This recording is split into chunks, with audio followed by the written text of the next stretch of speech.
কাঁঠাল আমি ছোট ছোট করে কেটে ধুয়ে নিয়েছি। এখন সিদ্ধ করে জল ফেলে দেব। অল্প লবণ দিয়ে দেব।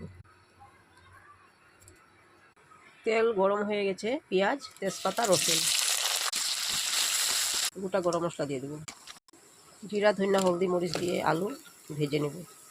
আলু আমি কেটে ভালো করে ধুয়ে নিয়েছি। কাঁঠাল আমার সিদ্ধ হয়ে গেছে। আন্দাজ করে লবণ দিয়ে দেব। আদা রসুন কুটে রাখা দিয়ে দেব। আলু ভাজি হয়ে গেছে, কাঁঠাল দিয়ে দেব।